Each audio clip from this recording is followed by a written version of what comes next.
This recording is for informational purposes only. It does not constitute legal, financial, or investment advice. The views expressed are those of the hosts and guests and do not represent any organization, including Bank of North Dakota. Please seek professional guidance before making financial decisions. Welcome to 701 Chain, Fintech for financial institutions. We're your hosts. I'm Michael Lehn. And I'm Devon Smith. Today, we're going to break down stablecoins, talk about how we got here and where things might be heading next. Let's rip.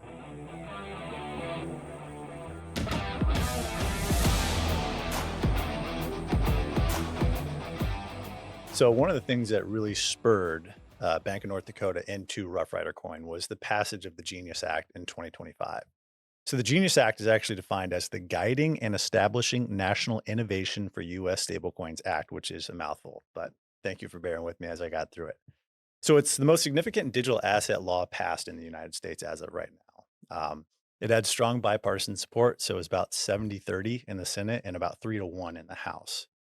What it does is it recognizes that stablecoins are a legitimate part of the U.S. financial ecosystem. It also sets the first real regulatory framework for stablecoins in the U.S. So, Michael, if you want to touch on just some of the macro, like why this matters. Yeah. So foreign countries still hold about $8.5 trillion in U.S. treasuries, but their share of our debt is declining because U.S. borrowings are growing faster than foreign demand. And that gap is leaving Washington looking for new buyers. So not only is countries like China decreasing buying U.S. debt, but at the exact same time, the U.S. debt continues to increase and accelerate their spending. So total U.S. national debt exceeds $38 trillion and obviously continues to grow at approximately $1 trillion every 100 days. And the interest alone amounts to approximately $970 billion annually. So again, going back to the very high level, stablecoins are pegged one for one with the US dollar. And the pegging of the one for one, and I know Devon, you'll get into the specifics of this, is a lot of times that one for one pegging comes in the form of U.S. Treasuries. Right. So Devon, how does stablecoins really look and kind of impact not only the United States but some of our small businesses in North Dakota on the micro level? Yeah. So on the micro level, we're talking about really fintech as a whole, but stablecoins are a big part of that. So on the micro level, you have roughly about 20% of U.S. households are underbanked as of right now, right? What these fintechs and then stablecoins specifically can do is they can offer digital solutions that don't exist in your normal communities. So you have a small community, you may not have a bank that has digital wallets or can do some of these high-tech fintech things, right? So what stablecoins do is they offer a solution for a lot of those micro situations where maybe you have an underbanked or even an unbanked individual. Now they have a solution. Digital banks and fintechs captured 44% of new checking accounts opened in the US last year. 76% of US customers now use at least one fintech service. I was actually listening to a podcast this weekend where 77% of stablecoin users globally would use a stablecoin wallet at their home bank if they would just offer it. So that's the thing that's not being captured at the micro level is It's a high percentage. that's a high percentage, but there's a lot of people that they want to use this product. It's just not currently available at the community bank level or community financial institution level. So that's what we're really talking about on the micro level is that we want to be able to provide solutions, or the Genius Act, it enables banks to provide solutions to that community. And just if we just want to touch on real quick, going back to that statistic, I Mhm. mean, how does Roughrider Coin fit into all that? Well, I think that's where we're at with Roughrider Coin right now. And we're talking about, your bank to bank transfers. That's that vanilla use case one, right? Yeah. Down the road, we don't know where this is going to take us. What we want to be able to do is provide that wallet infrastructure for all the banks in North Dakota and financial institutions in North Dakota, because we want to make sure that when their customers ask for a solution like this, or maybe they're going out of the country, or maybe they're transacting, whether it's ag or energy, they have that digital wallet solution that they can lean on to provide those transactions. No, absolutely. So one other thing we want to talk about too is that with this, the genius umbrella of this conversation today is the stablecoins being backed one for one, to your point about like this is why we're going to end up probably boosting the treasury market. They weren't always backed one to one. They have weird algorithmic stablecoins. You have other stablecoins that are backed by digital assets, but the Genius Act is really that framework that says, no, this is a stablecoin. It's a dollar. It's that mint of a dollar. So if you want to just touch on maybe the stablecoin market growth over time. Yeah, no, absolutely. And you touched on stablecoins and even the fintechs as a whole, Mm, right? Kind of embracing stablecoins. And I know uh, from 2025 to kind of let's just say Q1 of 2026, mm, there's been approximately 20 applications at the OCC level for fintechs trying to get bank charters. Now, approximately of those 20, 9 of them have received formal approval. So I think fintechs are utilizing stablecoins, and fintechs are utilizing other avenues to really try to get into the financial markets because you look at just like where the current market is, right? With stablecoins, they represent approximately 10% of the US currency in circulation. I mean, that's 10%. So approximately $247 billion of the US currency right now is in stablecoins. And it's not like stablecoins have been around for 20, 30 years, right, right. Devin? Yeah. And you look at corporations. So Fortune 500 companies, 7% currently use stablecoins. 29% plan to adopt, which is plan to adopt in between 25. This was taken in 2025, so between 2025 and 2026. So that's almost 3.5% increase. And small and medium sized businesses, 18% currently use, and 36% report requests from customers and vendors on if they can receive stablecoins.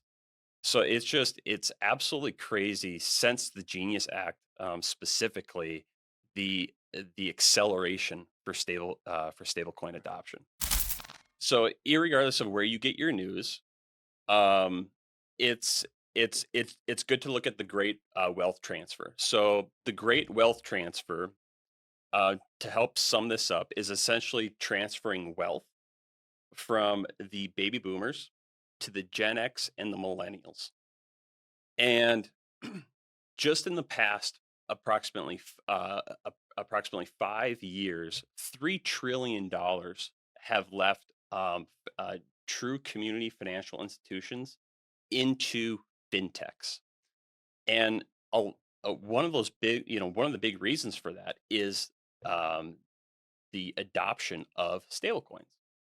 Now, Devin, it's no secret, right, that the Gen X, Gen Zs, millennials are a little bit more tech savvy, Right. right, than our Yeah. baby boomers. So this great wealth transfer, um, it truly has just begun Right. because the sunset year of the great wealth transfer is really 2048, and now people will think, if $3 trillion leaving, your community banks is a significant amount, and I don't want to say that it's not significant, but Right. in the big picture, it's really insignificant for the great wealth transfer because by 2048, they project another $127 trillion switching hands from baby boomers to Gen X and millennials. It's a big number. That is a big number. So just knowing that, that large of a number is coming down the pipeline, that's where, again, kind of going back to the Roughrider Coin, Right. that's where Bank of North Dakota was looking at. It's like, well, how can we help our financial institutions start embracing this technology?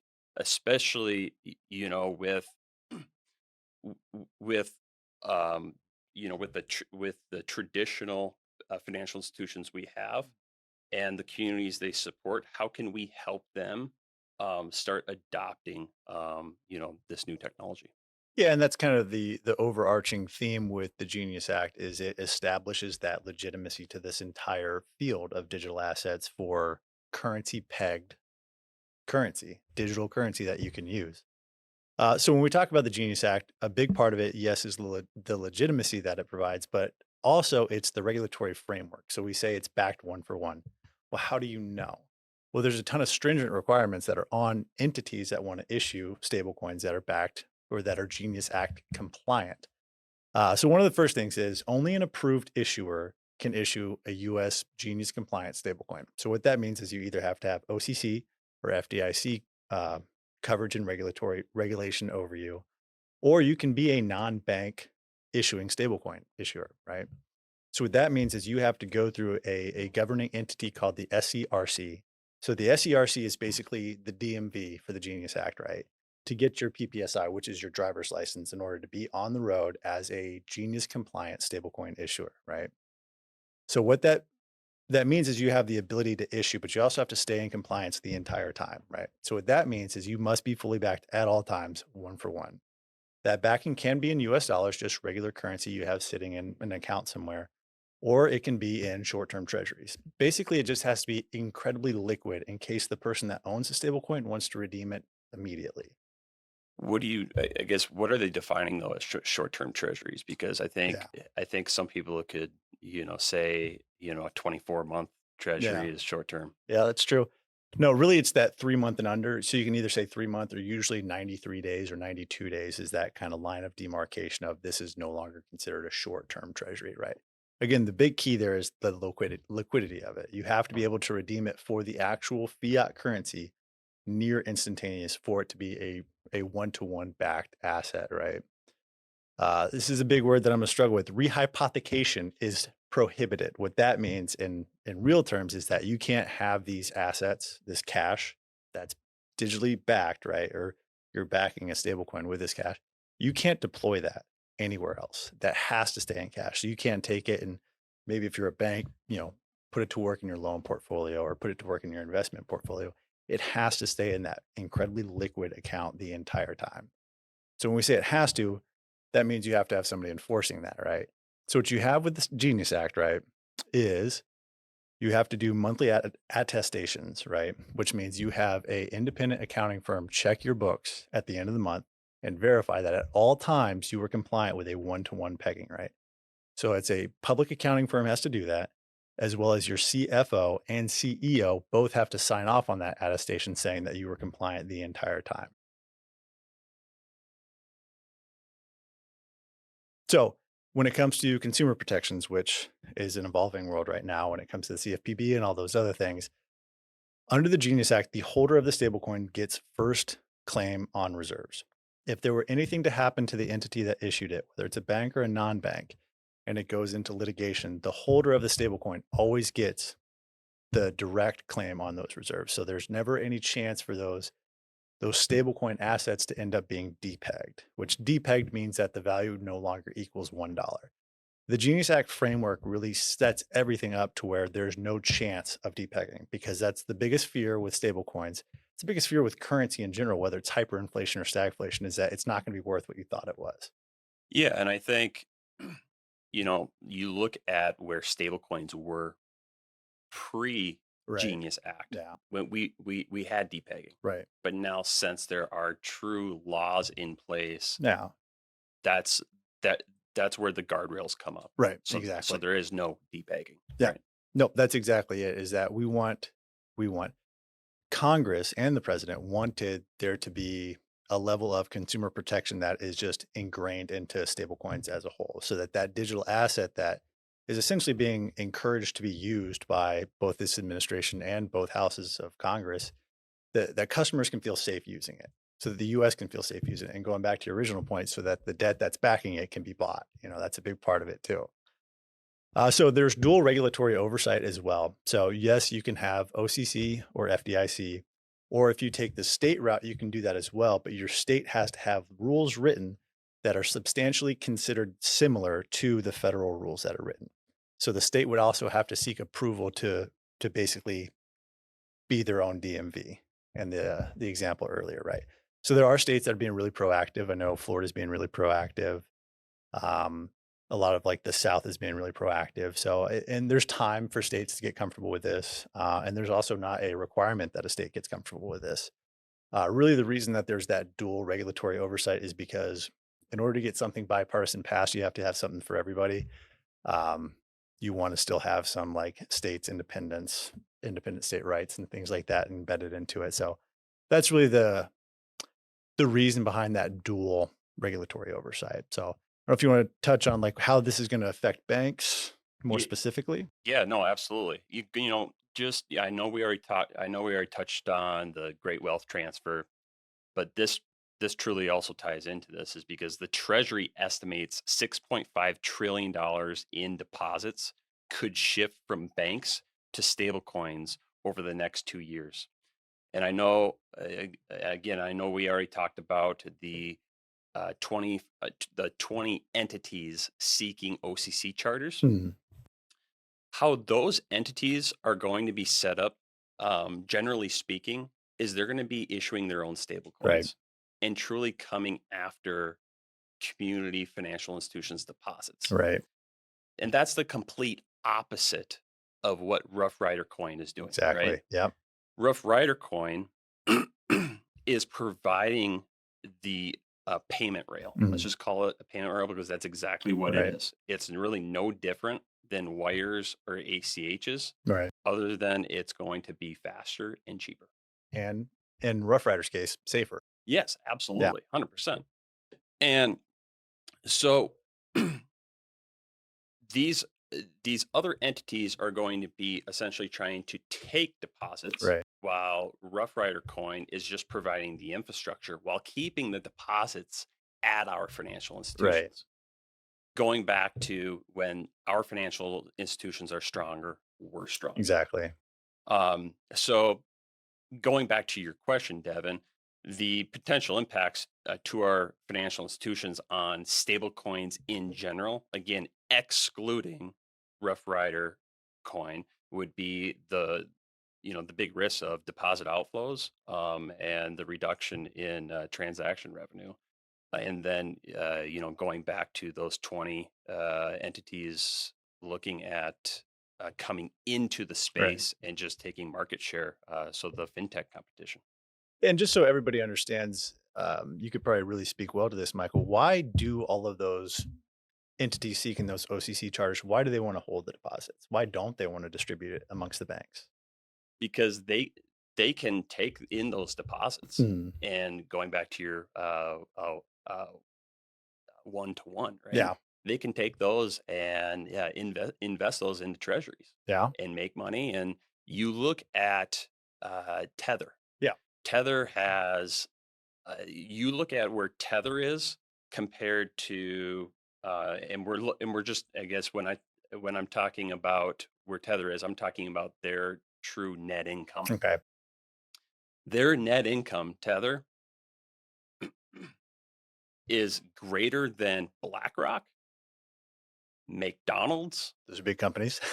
GM, Yeah. and they have a fraction of the employees that uh, these other institutions have. Right. So that's where I think this whole stablecoin adoption is coming in from all different angles, Yeah. and that's why we're seeing all of these entities trying to get an OCC charter.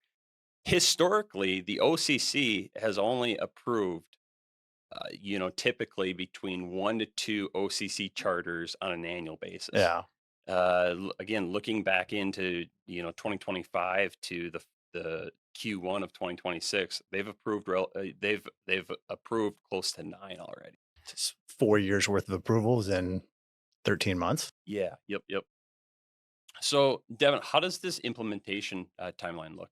It's like everything that the federal government does. It's not that it gets passed and it gets signed by the president and it's immediately into law. There's a grace period of about 18 months until enforcement begins, right? So That time is really for the regulators to write the rules. So, as of right now, we don't actually have the full rules written by the FDIC and the OCC yet. The OCC does have out to comment to their member banks, just saying, "Hey, we want your feedback on how this should be written."